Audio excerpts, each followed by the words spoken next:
Pergamon, Kultstätte einer antiken Großmacht.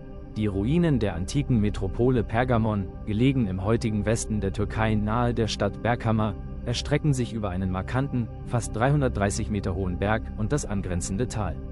Die architektonischen Überreste zeugen von der enormen kulturellen, wirtschaftlichen und politischen Bedeutung der Stadt.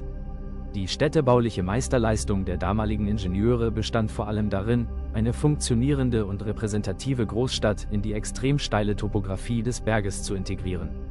Durch ein aufwendiges System künstlicher Terrassen wurde das raue Gelände nutzbar gemacht, was der Stadt ihr charakteristisches, majestätisches Aussehen verlieh. Ein herausragendes Merkmal dieser terrassierten Architektur an der steilen Flanke der Akropolis ist das Theater von Pergamon. Aufgrund der extremen Neigung des Geländes weist es die steilsten Zuschauerränge der gesamten bekannten antiken Welt auf.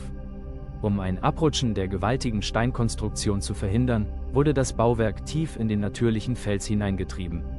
Mit einer Kapazität von rund 10.000 Sitzplätzen bot es nicht nur eine makellose Akustik, sondern auch einen weiten Blick über das Tal.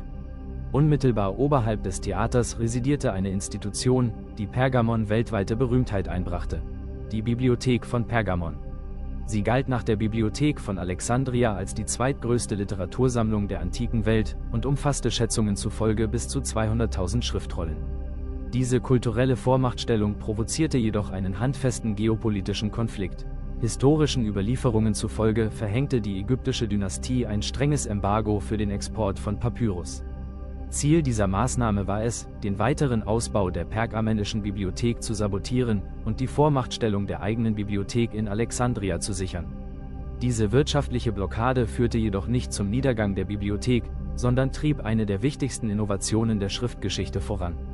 Die Notwendigkeit einer Alternative zwang die Gelehrten und Handwerker von Pergamon dazu, die Bearbeitung von Tierhäuten maßgeblich zu verfeinern.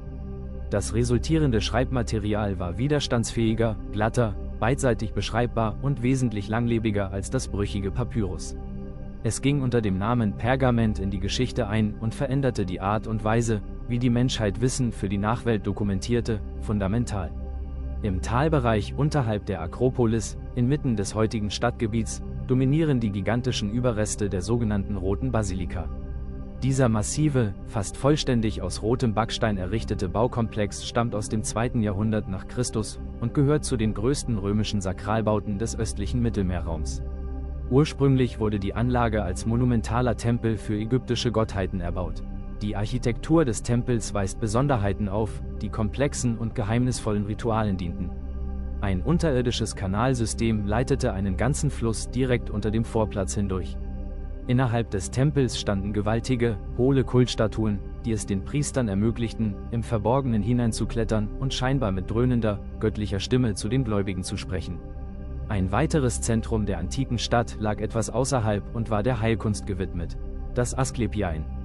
Es war eines der bedeutendsten Heiligtümer der antiken Welt und kombinierte nach heutigen Maßstäben handfeste medizinische Behandlungen mit spiritueller Psychologie.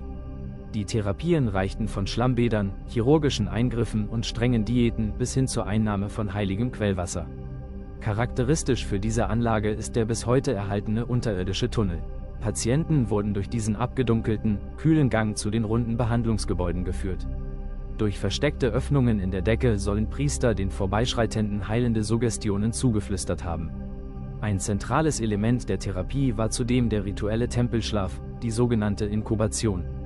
Die Träume der Patienten wurden am folgenden Tag von den Priesterärzten tiefenpsychologisch analysiert und in konkrete medizinische Behandlungspläne übersetzt.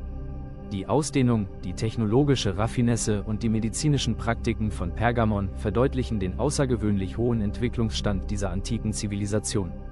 Doch ob die verwitterten Steine wirklich bereits all ihre antiken Geheimnisse preisgegeben haben, bleibt in der lautlosen Dunkelheit dieser Ruinen weiterhin ungewiss.